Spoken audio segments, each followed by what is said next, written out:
Salut les amis, merci pour l'accueil fait à ma dernière vidéo, Parlons avion de combat. Vous remarquerez qu'à la fin, il y a marqué un dièse, ce qui veut dire qu'il y aura un 2. Et pour répondre à vos questions, on reviendra sur les avions évoqués dans le détail. Voilà pourquoi là je n'ai pas illustré. Voilà. J'aurais dû le dire d'ailleurs dans la vidéo.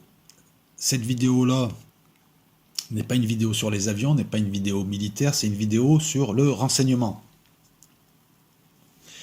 Alors avant de démarrer cette vidéo, je vous remercie. Alors j'étais abonné à la chaîne Talk with Spy.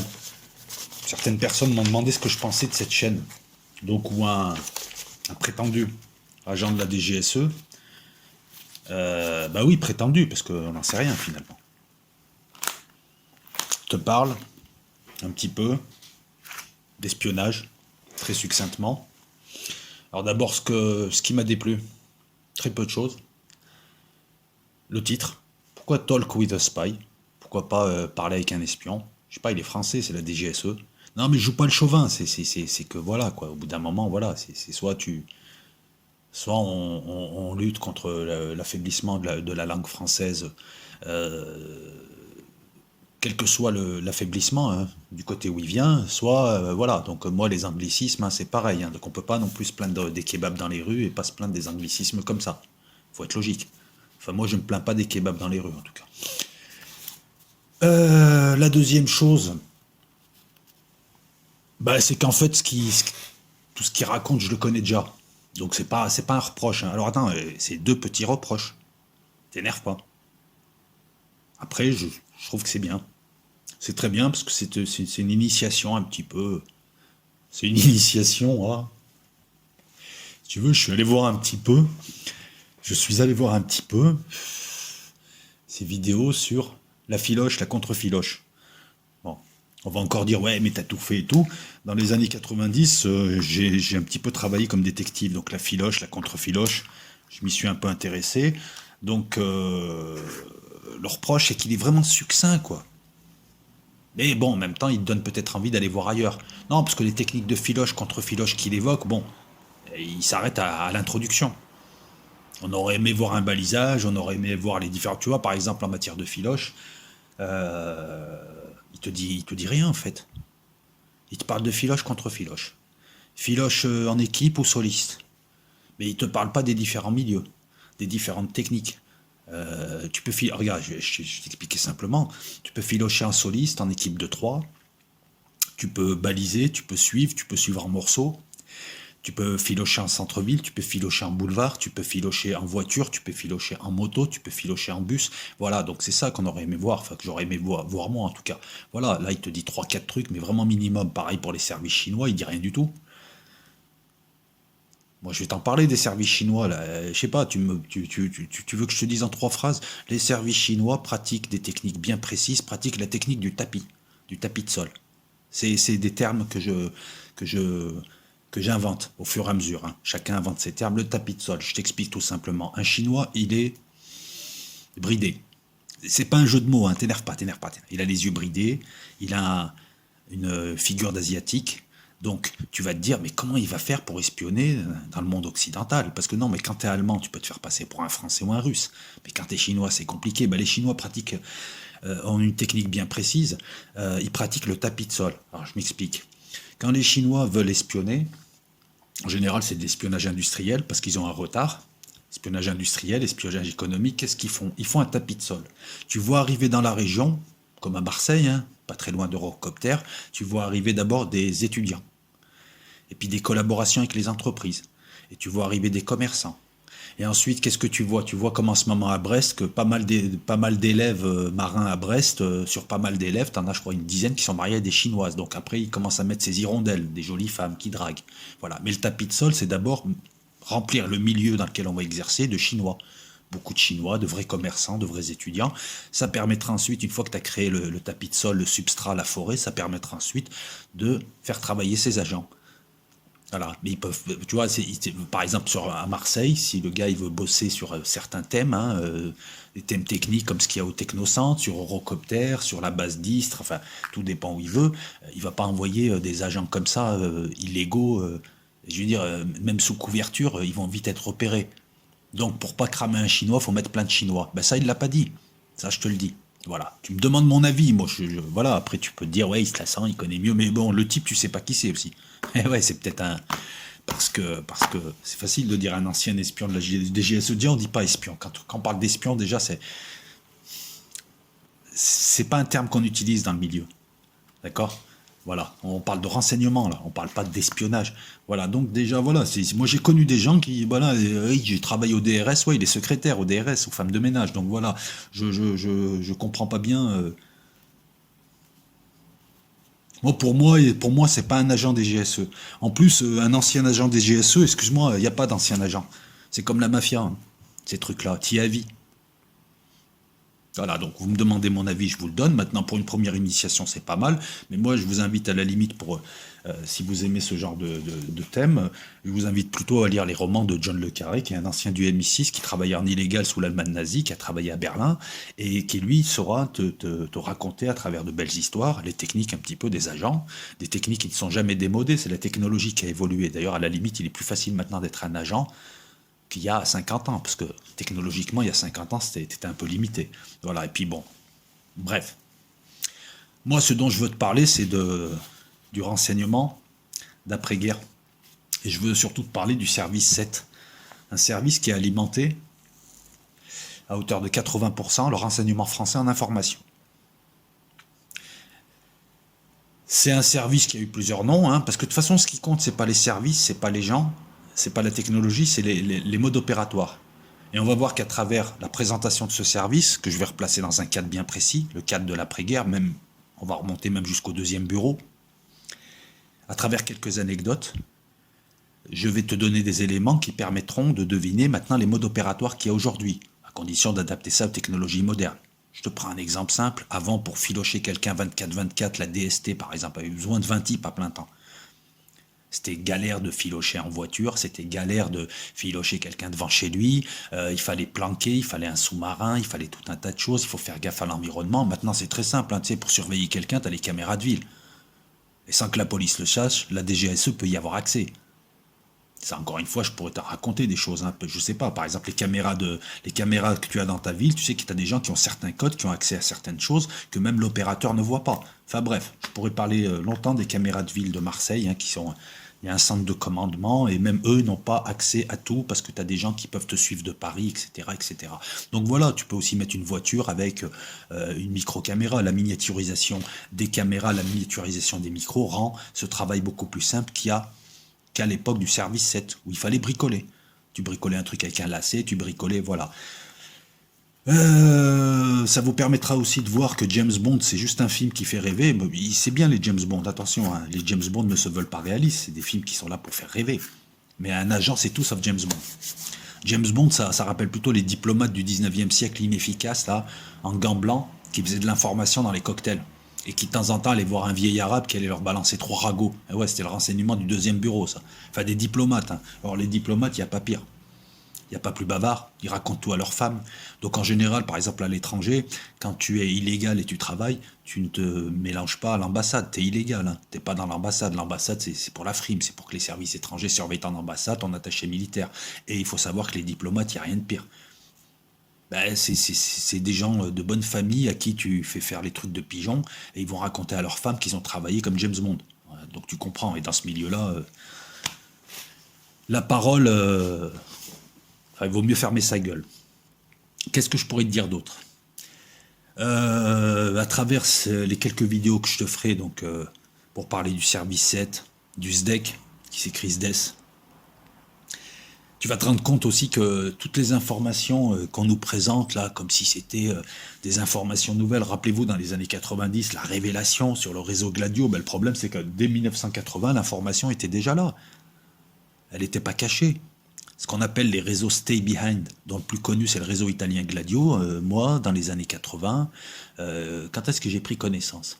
Il me semble que c'est les années 80, au début des années 90, je savais que ça existait, avant même que l'affaire éclate.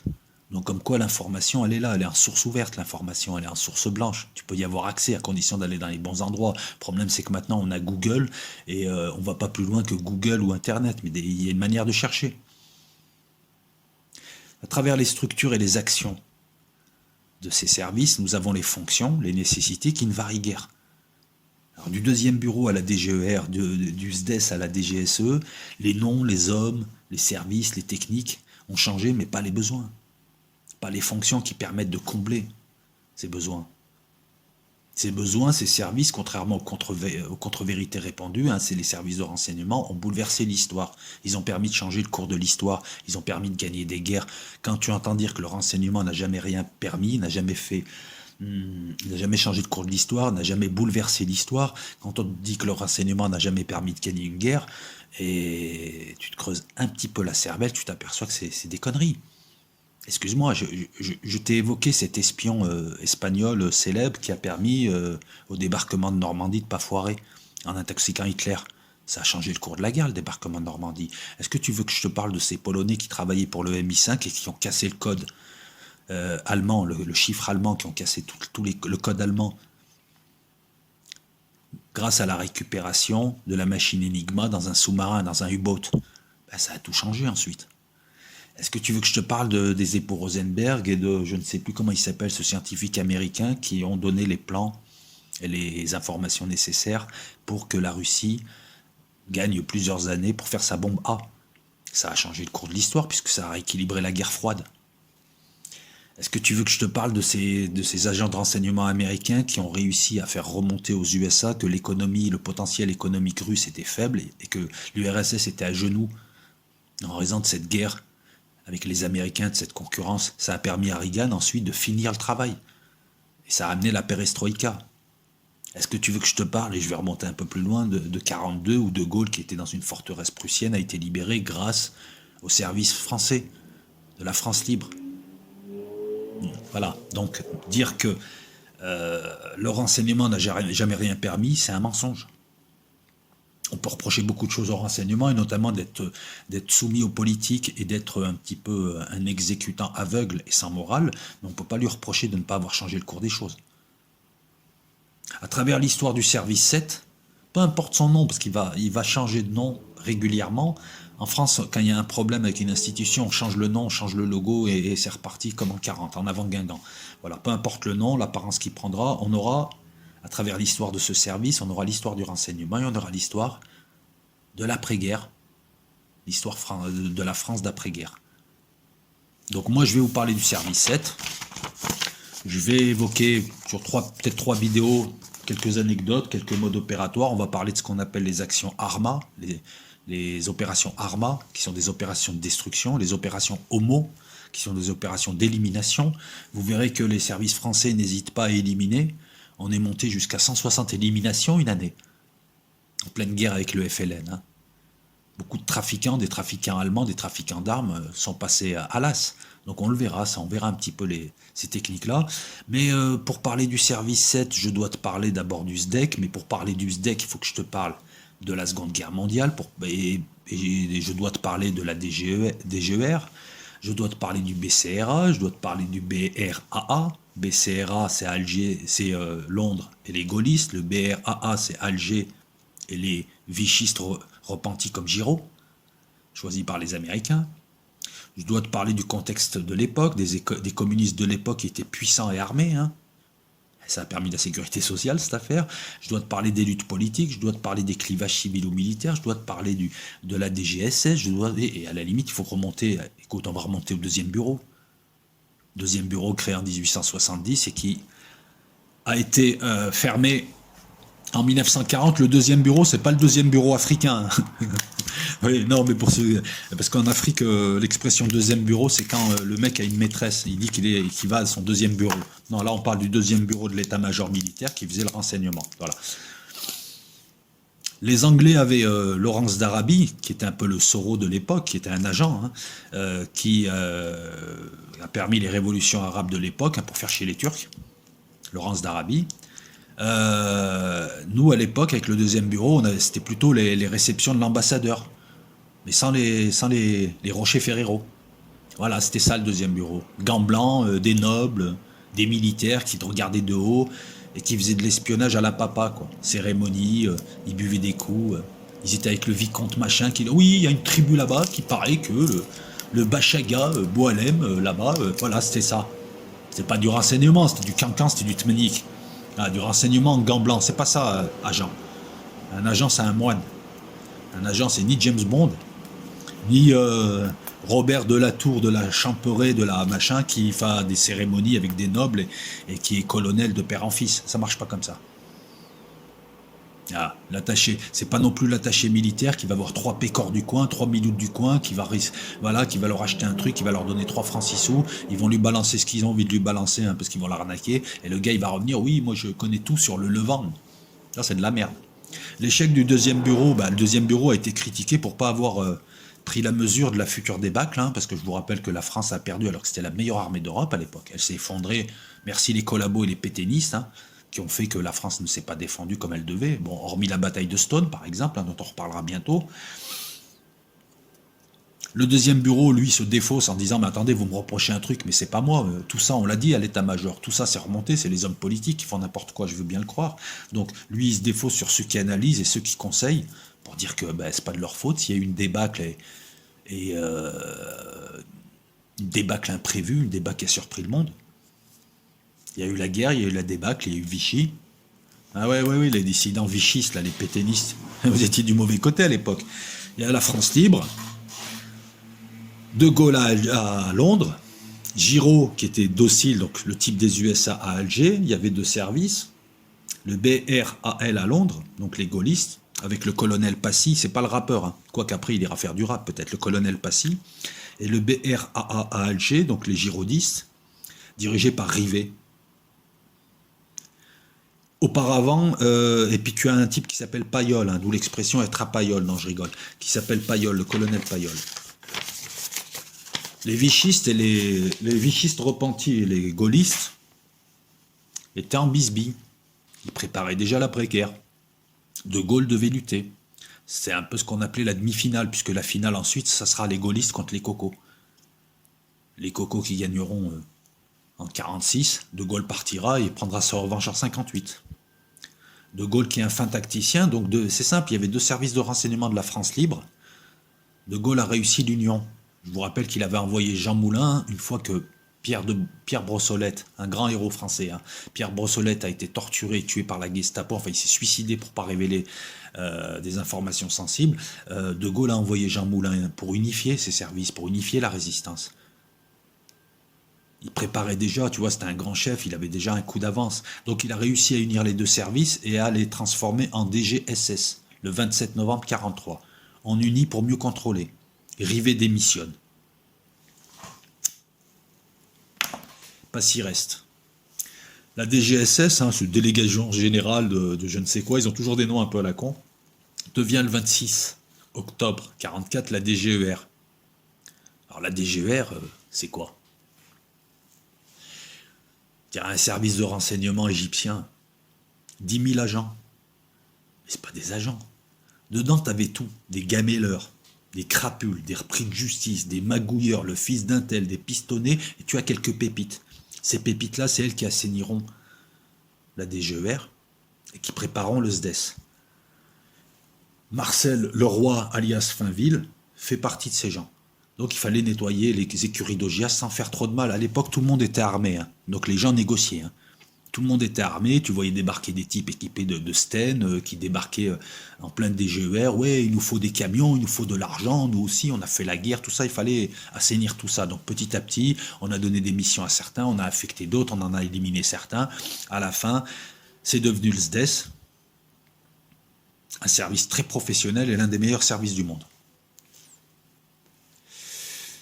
Les services du deuxième bureau, eux, ont été rattachés à l'état-major et ont été cantonnés donc à l'analyse du renseignement militaire. Voilà, c'est devenu un service mort. Voilà, il est redevenu ce qu'il devait être. Des types en gants blancs qui avaient de la paperasse, hein, et qui analysaient la paperasse, mais qui faisaient que du renseignement militaire. Le SDES faisait tout le renseignement. Lorsque Giraud a été mis sur la touche finale, De Gaulle a voulu que les services de renseignement, surtout pas que les services de renseignement tombent aux mains des communistes. Il faut savoir que la CIA a aidé, par exemple ici les frères Guérini, à taper sur les communistes et les dockers de la CGT à Marseille. C'est comme ça que se sont imposés les frères Guérini ici, hein. C'était d'anciens résistants, puisque si tu veux, le milieu français s'est divisé en deux. Tu as d'un côté les Atia, Bouche-Sèche, Lafont et compagnie qui sont passés du côté allemand, et de l'autre côté, tu as eu des types du milieu résistants. Les frères Guérini étaient des résistants. Ils ont travaillé avec la CIA notamment pour lutter contre les communistes qui bloquaient le port de Marseille, pour éviter que de l'armement et des troupes aillent en Indochine. Bon, De Gaulle avait conscience de ça, mais il fallait absolument, même si le Sénat, même si les communistes s'emparaient de quoi que ce soit, il ne fallait pas qu'ils s'emparent des services de renseignement. Donc les Américains étaient là aussi, hein, pour dire on préfère De Gaulle que les cocos. À l'époque, on avait peur que l'Europe tombe sous la coupe de la Russie. Et la France, comme l'Allemagne, étaient des pays qui étaient, je ne vais pas dire gangrénés, moi j'ai rien contre les communistes, hein, mais eux parlaient de gangrène. Les gens qui n'aimaient pas les communistes. Deuxième clivage, De Gaulle réussit, parce que le SDES a été mis en place en 1946. C'est le colonel Passy qui va le gérer.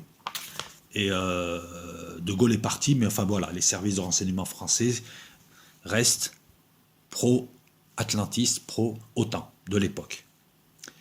Troisième clivage, les civils contre les militaires. Quatrième clivage, j'ai envie de dire, est-ce qu'aujourd'hui c'est les patriotes contre les atlantistes? Je ne crois pas, la DGSE, ils sont tous pro-américains. Maintenant, je pense que il n'y a plus de clivage. Mais enfin, il y a eu 3 clivages, donc. Hein. Vichistes contre gaullistes, gaullistes contre communistes. Là, c'est un peu comme Taken. Hein. Et ensuite, ça a été les civils contre les militaires, sachant que les militaires ont réussi à mettre la main sur le SDES, et que la DGSE a plutôt été civilisée. Donc De Gaulle quitte le gouvernement en 1946, les communistes gagnent mais n'obtiennent pas la DGER, qui devient le SDES, qui reste militarisé, qui reste gaulliste, qui reste atlantiste. C'est marrant quand même, hein. T'as la police et la justice, c'est le binôme. La police t'éborgne, la justice te rançonne, l'armée te tue, les médias te remplissent la tête qui t'ont vidé auparavant, et les services de renseignement te fouillent la tête. Ils n'ont jamais été puissants qu'aujourd'hui d'ailleurs, grâce à la technologie. En plus, j'ai envie de te dire, hein, je bifurque un peu, je m'avance un peu, aujourd'hui on ne peut plus parler de services de renseignement, on ne peut pas parler d'un service de renseignement, mais de plein de services de renseignement, de plein d'officines privées, de plein de proxys. C'est-à-dire des organisations occultes. Aujourd'hui, les islamistes remplacent l'extrême droite ou remplacent tous ceux qui ont servi de proxy, comme d'ailleurs les militaires utilisent maintenant des mercenaires, hein, des sociétés privées, pour faire le sale boulot. Comme ça, on se défausse. Voilà, c'est pas la CIA, c'est les islamistes. Ouais, oui, je sais, les théories du complot, oui, je sais, je connais. Le SDES, 1946-1981. Qu'est-ce que tu veux que je te dise d'autre? Il n'y avait pas énormément de structures. Hein. Bon, tu as un service technique, un service logistique, etc. Mais en fait, tu avais quoi en gros? Tu avais le secteur monde arabe, tu avais le secteur Afrique subsaharienne qui est apparu en 60, parce que jusque-là, il était dans le secteur monde arabe, le secteur Afrique subsaharienne. Si tu veux, le secteur Afrique était dans le secteur monde arabe, et en 60, avec les décolonisations, avec tout le bordel qui a été fait en Guinée, par exemple, hein, on a déstabilisé des pays. Hein. Sékou Touré pourrait en parler, hein, s'il était vivant. On a créé un secteur Afrique subsaharienne, et puis tu as le fameux service action. Bon, il manque d'autres services, hein, le budget, l'analyse, le transport, la logistique. Le monde du renseignement, c'est comme les mathématiques. Tu démarres sur des axiomes. Ces axiomes, c'est les besoins. Et ensuite, tu peux bâtir des théorèmes. Il n'y a pas de preuve irréfutable. Tu es dans une logique floue, tu es dans une logique probabiliste, et tu travailles avec des éléments. C'est un monde de paranoïaques, vu de l'extérieur. Moi, je dirais de gens méfiants. Et l'un des axiomes, c'est le complot. Tout est complot. Donc les gens qui viennent me parler de théorie du complot lorsqu'on parle de renseignement, j'hésite entre leur éclater de rire à la tronche ou leur cracher dessus. Ça te choque quand je parle comme ça? Bon, je vais continuer alors. Un service de renseignement, c'est hyper tactique. C'est hyper tactique pour le pouvoir. Donc il faut absolument que ça soit dirigé directement par le pouvoir. Le SDES a été subordonné au président du Conseil. C'est le Premier ministre de la 4ème République, hein, président du Conseil. Ça deviendra le Premier ministre après l'affaire Ben Barka. Puis, il a été affecté au ministère des Armées, ce qui indique une remilitarisation.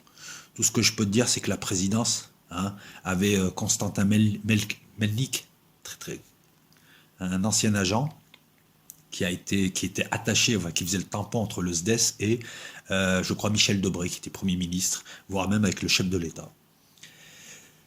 Revenons à ce qui nous intéresse. Donc dans le ZES, tu as le service 7. Alors c'est plus qu'un service, le service 7. C'est un besoin. C'est la nécessité d'obtenir des informations étrangères sur le sol national de manière clandestine, quelle que soit la cible.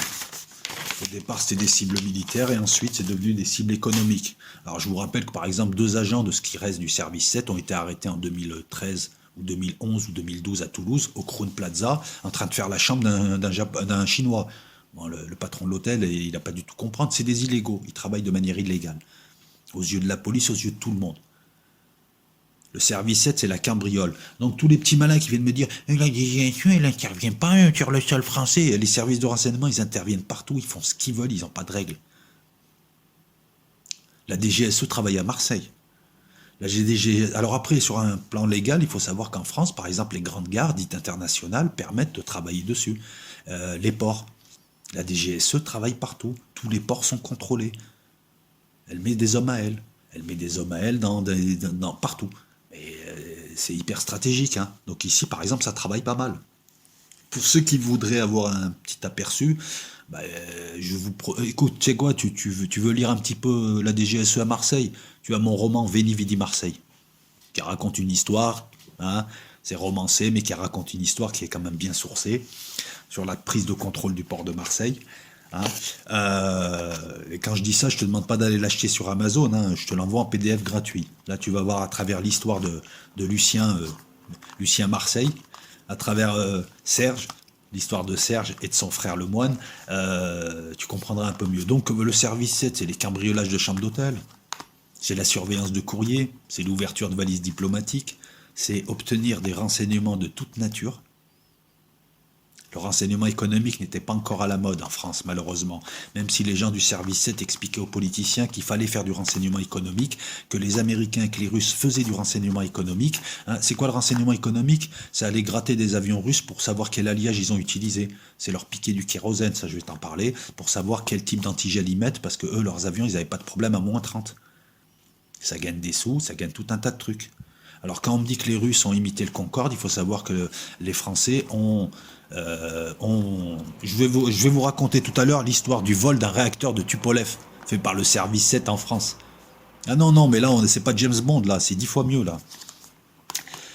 Ce service, il a eu plusieurs noms. Hein. Après le service 7, après l'affaire Ben Barka, il s'est appelé le service KI, le service X, le service Bison, et aujourd'hui, officiellement, service opération au sein de la direction des opérations. Donc c'est des illégaux mais qui travaillent sur le sol national. Ils travaillent rarement à l'étranger. Qu'est-ce qu'un illégal? C'est un agent de renseignement qui n'a aucune couverture. Il n'est pas rattaché à l'ambassade, il arrive dans un pays, il doit faire ce qu'il a à faire et il repart. Il se fait attraper, il est dans la merde. Et il doit travailler avec ce qu'il a dans le pays. Tu as différents illégaux, tu as des gens qui viennent traiter quelqu'un, des gens qui viennent exfiltrer quelqu'un, et puis tu as des gens qui vont flinguer. Et pour le flingage, il y va à poil, comme on dit. Et il se démerde. Voilà, un petit peu comme les kidonimes israéliens, qui ont une autre manière de travailler. Voilà, mais ça, je pourrais t'en parler pendant des heures, un peu des techniques de service, parce que c'est un domaine qui m'a pas mal intéressé lorsque j'ai dû écrire quelques romans, lorsque j'ai écrit notamment Veni Vidi Marseille, je me suis intéressé à ça, et puis bon, voilà, tu trouves toujours des renseignements intéressants que tu ne trouves pas. Voilà, mais ce que tu vois dans les films, c'est de la pipe. Enfin non, pas vraiment, parce que regarde, par exemple, je prends un exemple, dans les Jason Bourne, très bon film. Par exemple, à un moment donné, ils veulent tuer Jason Bourne, il est au Maroc, à un moment donné, ils appellent un type qui est au Maroc. Il faut savoir que, par exemple, la CIA a des tueurs partout, des locaux. Un coup de fil, je vais te dire un truc, tu as beaucoup de services qui ont des gens qui travaillent, qui ont une vie normale, qui travaillent, des femmes, des enfants, un truc, etc., etc. Et ces gens, un jour, une fois dans leur vie, à un moment donné, selon une procédure bien précise, c'est pas un coup de fil. Je sais pas, par exemple, je te prends un exemple...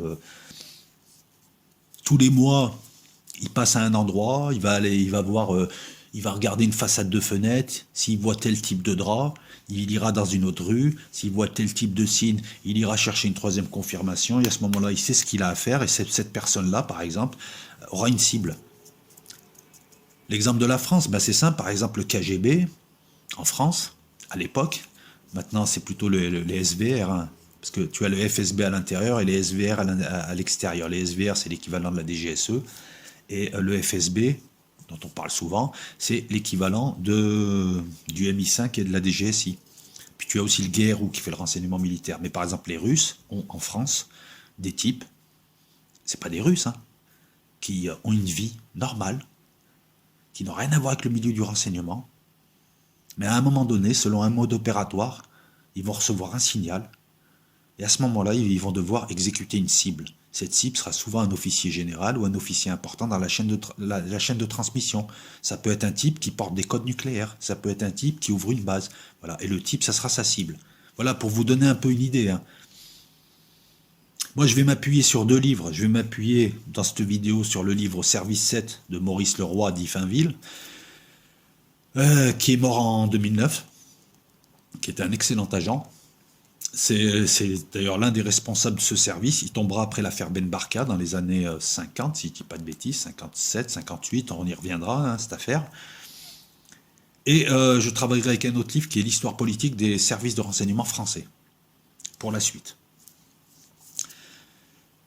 Pour la petite histoire, donc Mitterrand, en arrivant, veut éliminer le SDES, donc il le rebaptise DGSE, il replace Pierre Marion, qui était le dernier chef du SDES, il devient le premier chef de la DGSE, ensuite on a Alexandre de Maranche, etc., etc. Maintenant on te met des préfets, c'est un mauvais signe le préfet. Un préfet, ça veut dire que c'est le gouvernement qui dirige. Donc le besoin demeure, seul le nom change. La DGSE devient recherche et information d'origine humaine, opérationnelle, technique, source ouverte, analyse, exploitation, opération clandestine, différents services de soutien, voilà, donc différentes fonctions. Et curieusement, on a 2 types de contre-espionnage. Les services de renseignement ont leur contre-espionnage pour espionner les services étrangers, et si c'est du grand public qui trahit, on passe ça à la DGSI. Sachant qu'en plus, il y a une guerre police-service de renseignement. Les services de renseignement n'aiment pas travailler avec la police, parce que bon, ils pensent que la police, c'est des glands. Je le dis comme ça, hein, c'est pas, j'y peux rien, hein, qui savent rien faire, qui sont pas discrets, qui savent pas travailler. Le travail de police n'a rien à voir avec le travail d'un service de renseignement. Un service de renseignement, c'est discrétion totale. Tu ne sais rien, tu ne sauras jamais rien, et personne ne va se vanter de quoi que ce soit. Excuse-moi, quand le SDES a pénétré certains endroits avec des policiers, parce qu'on leur a imposé que le type s'est mis en pleine perquisition à fumer et à laisser descendre, les gars ils ont dit mais c'est qui ce charlot? Je vais dire ça va, range ta gauloise. Là on est entre professionnels. Voilà, là on est au summum, hein. Alors où je te parle, donc la DGSE par exemple c'est 6 sections, hein. Direction générale, direction administrative, direction du renseignement, direction stratégique, direction technique qui donne les moyens et la direction des opérations. On a aussi le service action, les tueurs. Oui, c'est des tueurs, oui. Et puis on a le service mission, recherche d'informations. Alors ce service mission, il travaille dans les zones où la DGSE n'a pas de poste. En gros, les pays amis où la DGSE n'est pas censée être. Voilà. Ben, on s'espionne même entre amis. Tu as le service assistance et tu as ce fameux service opération qui est l'ancien service 7. Qu'est-ce que je pourrais te dire d'autre? La division opération qui contient ce service opération et qui contient le service action. Alors on dit de la direction des opérations qu'en fait tous les services autour sont juste des cache-sexes pour le service action. C'est pas vrai. La direction des opérations, en gros, elle amène le matériel à travailler. Le matériel bien brûlant, l'information. Elle l'exploite avec une vue d'ensemble. Non, c'est la direction stratégique qui l'exploite, qui l'évalue et qui le dispatche et qui est en relation avec les autres services. Et avec les services étrangers. Hein. On a eu l'Alliance Base entre 2001 et 2009. C'est Chirac qui se caguait parce que les Américains lui en voulaient de ne pas être allés en Irak en 2003. Il a créé ça, c'était en 2001, jusqu'en 2009. Donc c'était Alliance Base, c'était un échange d'informations entre la DGSE, les USA et d'autres services. Entre 2009 et 2011, on ne sait pas ce qui s'est passé. Et depuis, il y a eu en 2014, il y a eu encore une nouvelle collaboration entre, on ne sait pas ce qu'il y a eu. Voilà. Et la direction du renseignement donc protège. Voilà. Qu'est-ce que tu veux que je te dise d'autre? Là, on vient de replacer quand même le contexte. Qu'est-ce que tu veux que je te dise d'autre? On a le moteur, on a le cadre.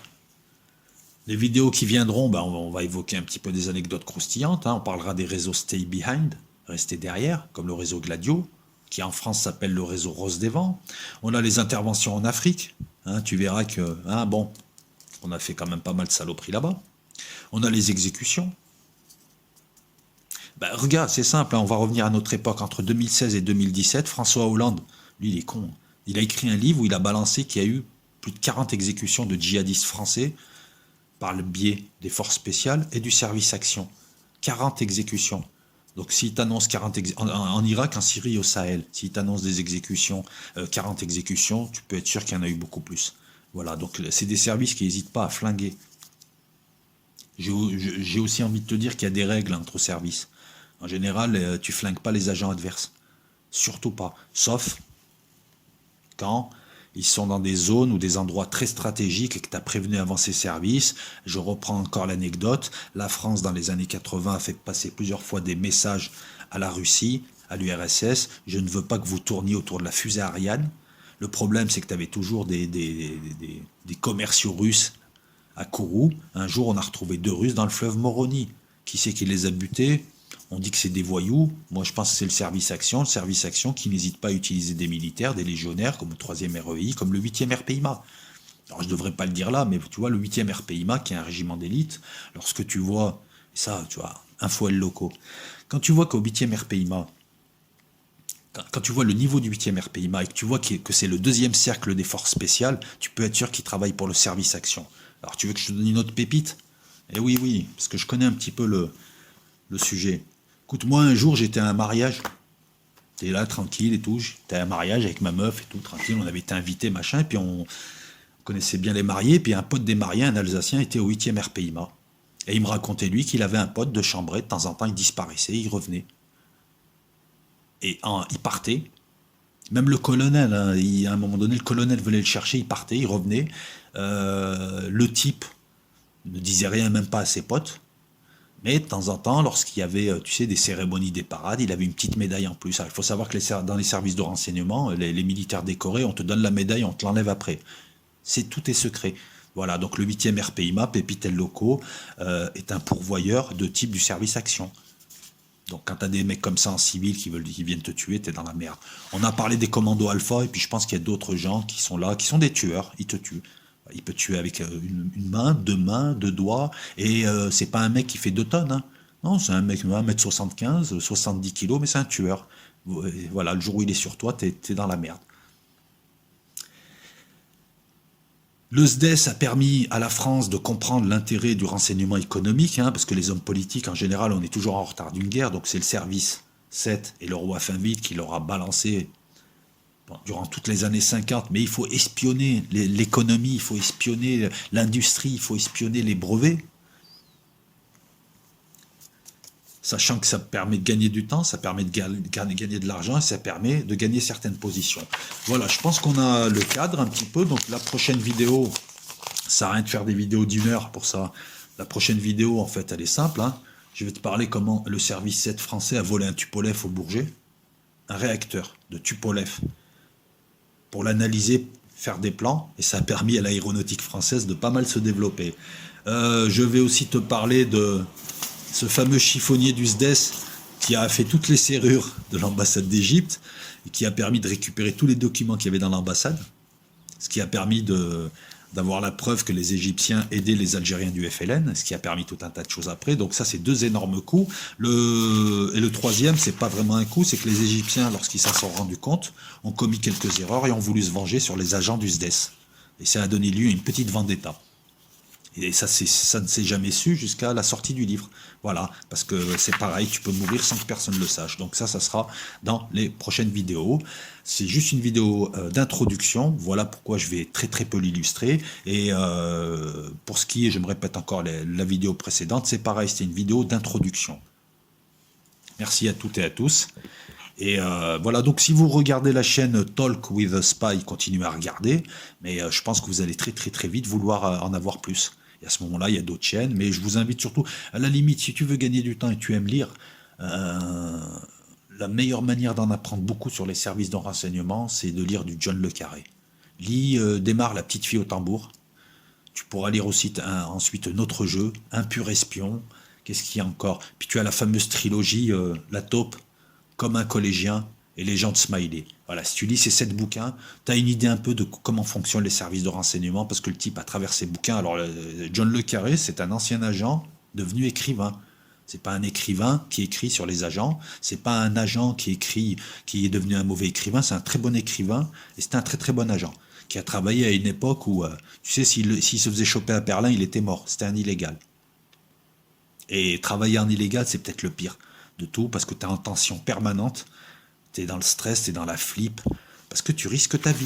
Travailler en illégal à Moscou, travailler en ce moment, par exemple, regarde, c'est simple, hein, travailler pour la DGSE en illégal à Raqqa lorsqu'il y avait le I, c'était la mort assurée. Là, ouais, on est dans le pointu, là. Et c'est des types, en plus, qui ont une vie, je veux dire, ils font ça vraiment, c'est des moines, c'est des ascètes, hein. Ils font pas ça pour la flambe, hein. Eh ouais, non, c'est pas. D'ailleurs, l'essentiel des membres du service 7, quand tu rentres dans ce domaine-là, dans ce monde-là, t'as pas de vie privée, hein. On épluche tout. Tu dois dire où tu vas en vacances, tu dois avoir une autorisation pour te marier. Dès que tu as une nouvelle copine, il faut en parler. Ils font une enquête dessus. S'ils sont pas d'accord, ils te disent dégage là. Tu es constamment surveillé. En fait, tu es un outil, quoi, hein. Voilà, tu gagnes pas beaucoup d'argent. Et la plupart de ces gens étaient mariés et leurs femmes ne savaient pas ce qu'ils faisaient. Par exemple, pour Maurice le roi, sa femme pensait qu'il travaillait juste auprès du Premier ministre. T'avais un de ses agents, sa femme croyait qu'il était juste dans une grosse boîte. Elle n'en savait pas plus. Et quand elle appelait, ben, il y avait des dérivations. Voilà, oui, il est à Total, oui, oui. Bah non, là, il est de sortie. Voilà. Tu es littéralement tout seul. Voilà. À venir, donc, les différentes anecdotes, le vol de Tupolev, les Égyptiens, la Vendetta, et puis peut-être qu'après on parlera de Pedro. Là, vous allez voir qui est Pedro. Hein, ça va vous rappeler le Baghdadi. On va parler peut-être aussi des éliminations de ce qu'on appelle les opérations Homo, de ce qui s'est fait avec la fausse monnaie. Le service, le SDES a voulu détruire la Guinée, donc ils ont créé de la fausse monnaie pour que l'économie guinéenne, hein, pour emmerder Sékou Touré, parce que Sékou Touré voulait décoloniser son pays et il voulait plus de la tutelle française. Donc ils ont essayé, bon, ils ont tenu le coup les Guinéens, mais on va voir que c'est un service. Alors de grâce, de grâce, de grâce. Encore une fois, c'est pas ils sont gentils, ils sont méchants. Il n'y a pas de gentils, il n'y a pas de méchants. Là, on est dans le vice. Donc ne viens pas me dire ouais c'est dégueulasse ce qu'ils ont fait. Non, c'est un monde de dégueulasse. Le monde du renseignement, c'est un monde de dégueulasse. Si tu veux, à la limite, c'est un monde amoral. Tu fais des trucs, t'en as rien à foutre. Donc voilà, donc le coup de ah, ils sont gentils, ah, ils sont méchants, ça c'est bon. Voilà, épargnez-moi ces commentaires s'il vous plaît. Il y aurait tellement de choses à dire.